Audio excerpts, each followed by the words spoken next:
We're back at the Nurburgring GP Circuit on the sprint layout, but this time we're in the Group 3 cars, so here's a new lap guide.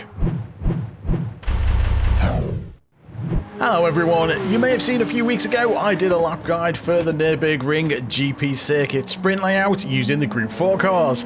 Only brought the circuit back for this week's Daily Race B, but we're using Group 3 cars on racing hard tyres. And especially after the update, I thought it was different enough to warrant doing another lap guide. So that's what you're gonna get. And we're heading down the main straight over the start line to begin our lap. And you want to stay over to the left hand side, the road will kink to the right and you're looking out for your first braking marker, which is this patch of grass on the left hand side. And you want to be braking just after you pass that. Brake in a straight line, keeping to the left hand side until you get to the end of the grandstand. Then you want to turn in and you're aiming for the very corner of this curb on the right.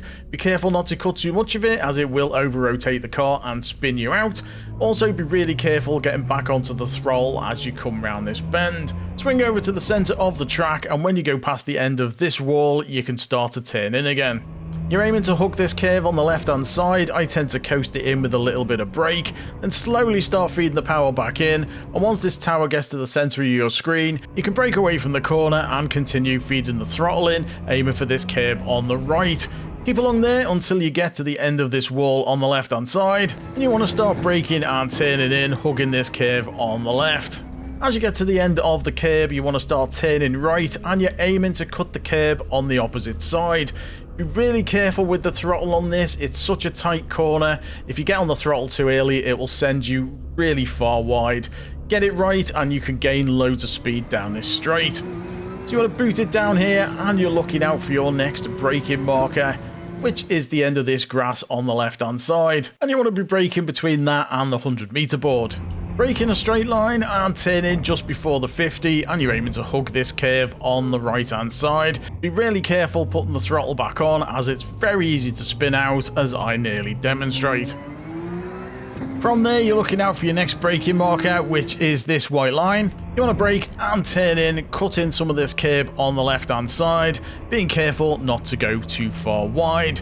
Swing over to the left hand side and you're looking out for this marshal box. You want to be braking just after you pass it. It's a quick damp of the brakes and then you want to be turning in for the most important corner on the circuit. You want to square this corner off as much as possible so you can get onto the power nice and early and boot it down this straight. You can easily gain or lose a few tenths of a second on this straight just by how well you take the previous corner. Keep over to the right hand side and you're looking out for this 100-meter board. You want to be braking just before you get to that. I sometimes use the end of this patch of dirt on the right as a braking marker. You want to brake in a straight line and then turn in for this really tight chicane. The trick with this is to make it as straight a line as possible through here, so when you turn in, aim for the bollard on the opposite curb. Go straight for that and hit it on the way through. Be really careful of hitting the accelerator as you go over any of the curbs. Really easy to spin out. Your next braking marker is this little hut on the left hand side. You want to brake just after that and then turn in as you get to the end of the curb. This is also a really important corner due to the long straight following it, so get on the power as soon as you can but without going wide on the left. Then you can just boot it down the straight and complete our lap in 127.690. At the time recording, this was just inside the top 1,000 times. Like I always say, it's not the fastest in the world, but if you can already go much quicker than this, you don't really need a lap guide. I've shared the replay, so if you go into the discovery section and search replays for Gr.3, you will see the replay available in case you want to watch it from one of the other viewpoints. If you add it to your collection, you can also use it as a ghost in your own time trials. I've done a separate video on how to do that, which I will link to down in the description. And that's it for the lap guide. Don't forget to leave a like if you found it useful, and if you've got any questions, feel free to put them in the comments and I'll do my best to answer them. I've been Gr.3. Thanks for watching, and until next time, why not check out one of these two videos, or even consider subscribing to the channel. If you want to help out the channel further, we do have memberships available. There's a link to that down in the description, or there's a join button just below this video. I'll catch you later. Bye for now.